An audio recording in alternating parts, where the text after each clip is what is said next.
আসসালামু আলাইকুম প্রিয় বন্ধুরা, আপনারা জানতে পেরেছেন অলরেডি যে মুসাফর 5 নম্বর ওয়ার্ড যেটি রয়েছে, তো এখানে একটি মহিলার অস্বাভাবিক মৃত্যু যেটাকে বলা হয় আর কি, অর্থাৎ খুন। আমরা সেটাই অনেকটা উৎসুকজনতা এবং আমাদের যে তথ্য উপাত্ত রয়েছে সেখান থেকে আমরা যেটা বুঝতে পেরেছি সেটি হচ্ছে যে উনি খুনের শিকার হয়েছেন।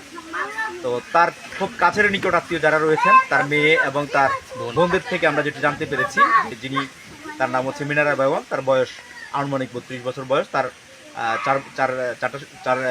চারটা বাচ্চা রয়েছে, তার মধ্যে বড় বাচ্চা কিন্তু আপনার ক্লাস 10-এ পড়ে। তো যে বিষয়টা আমরা আসলে তার আত্মীয় স্বজন থেকে আমরা যেটি জানতে পেরেছি সেটি হচ্ছে মূলত সে গতকাল সন্ধ্যায় তার এক আত্মীয়র বাড়িতে সে গিয়েছে এবং সেখান থেকে রাত্রে 8টায় সে বাড়িতে আসে।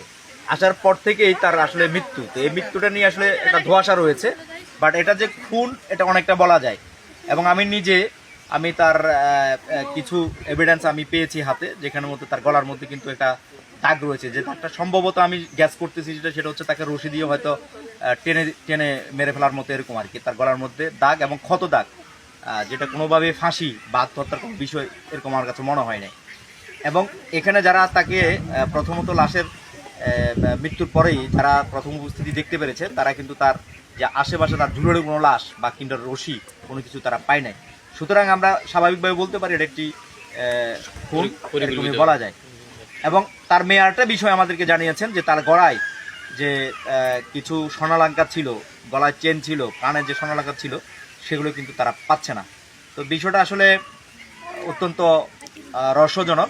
আমরা বলতে পারি যেটা আসলে কি মানে খুনের ডাকাতির উদ্দেশ্যে খুন বা চুরির উদ্দেশ্যে খুন, বা নাকি অন্য কোনো বিষয়, সেই বিষয়টা আসলে রহস্য থেকে যাচ্ছে। ধন্যবাদ সবাইকে। আমরা এখন পর্যন্ত এতটুকু আপনাদেরকে জানিয়ে রাখলাম। পরবর্তীতে যদি আমরা এই বিষয়ে আর কোনো তথ্য থাকে আপনাদেরকে জানাবো। ধন্যবাদ সবাইকে। জয় হোক মেহনতি মানুষের, জয় হোক বিপ্লবী জনতা। হালকা করে একটু